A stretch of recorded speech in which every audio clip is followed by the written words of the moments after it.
Okay, here we go. So this is a European starling skin. It's wet now because it started through the washing process. Earlier this year, we skinned it. Unlike a mammal, you leave the bones in birds, leg bones and wing bones. So this is a leg bone, all cleaned. The muscle is gone, all right? Here we have wing bone. My name is Timothy Allen Bobard. I'm the staff taxidermist for the Natural History Museum of Los Angeles County, and I've been on staff for 40 years.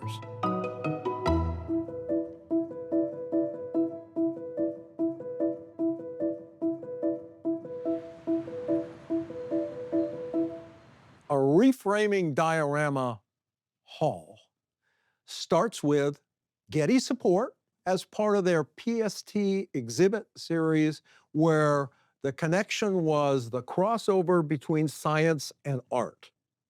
And luckily for me, the museum decided that what's a great crossover to show people is dioramas. We decided, okay, where are we gonna put that exhibit? And we had a fourth diorama hall that was called the Exotic Mammal Hall that had been closed for more than 30 years. The biggest concern was animals are being wiped out. They're disappearing at a tremendous rate. And so how are we gonna highlight that? How are we gonna inspire people?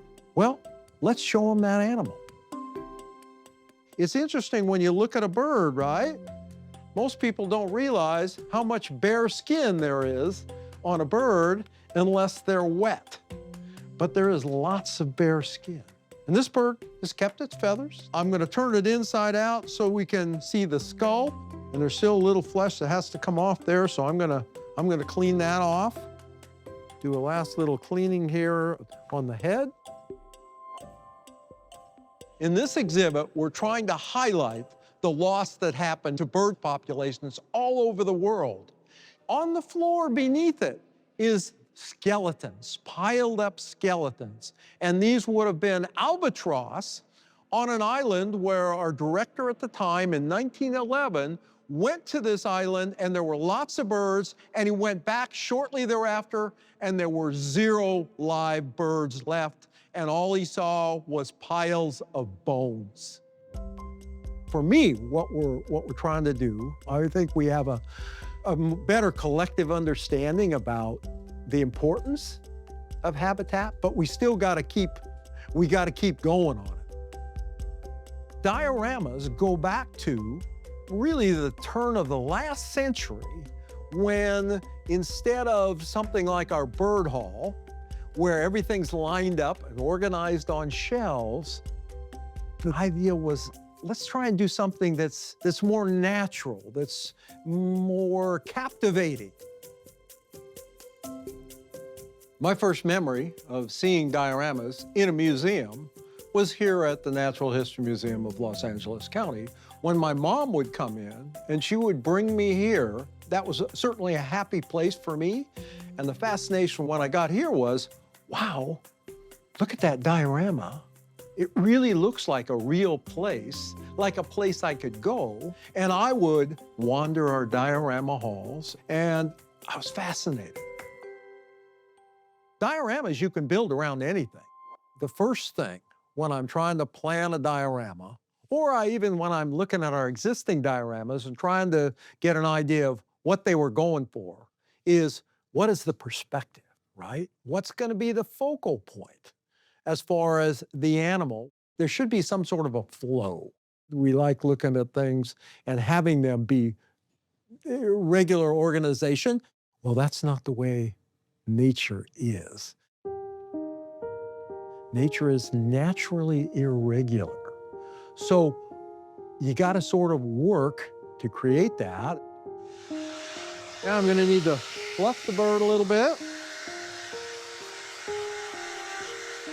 And I use a fluffing compound to kind of dry out the feathers. If you think about birds, one of the things they do is, right, you see them and they take a dust bath, fluff in. So I just basically did the same thing. So now we need a body. So what I do when I'm making a body is I wrap some stuff called Excelsior. So it's a wood wool material. And I'm just gonna take it and sort of mold it in my hands. Take my thread, and I'm just gonna take and I'm gonna wrap that. So you can see it's starting to shape up. It's a little small. I'm gonna add just a little more to it. When I'm doing birds, I want the body to be a little bit loose. It's actually pretty close. So I'm just gonna finish wrapping this up. Something like that. So it's a little rounded on the back. It's fairly full in the chest, sort of an A shape, narrow in the hips, back at the pelvis, and then wider, of course, at the wings. As a kid, the way I found out about taxidermy was reading books. When I was 10 years old, that's what I did, reading and learning everything I could that way. And my parents, when I brought home a roadkill skunk at 11, what are you gonna do with that? And I said, well, I have the booklets and stuff. I'm gonna do taxidermy on it. You gotta have tolerant parents, right? The fascination that I had there as a kid is still what I have today. I've learned a few more things, of course, over the years of how to create the illusion of life, but it's still taking that animal, whatever it might be, and trying to bring it back to a representation of itself. So I'm gonna take one of these wires, I'm gonna run it through, bend it down, back up. So that's gonna be my neck wire, and I'm gonna tie it down a little bit. So now I need to run that neck wire into my skull, and it's gonna run through the skull into the upper mandible. I'm gonna ease everything down a little bit, make sure everything's kind of flowing where it should be.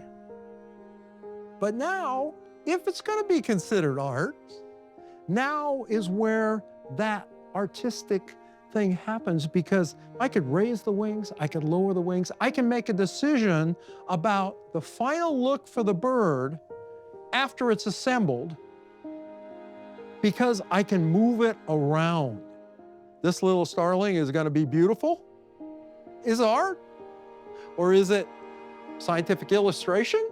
Well, that's for you, the viewer, to decide. Do I think animals are artistic? Oh yeah, I do. Nature is all around us. You don't have to be out in the wilderness.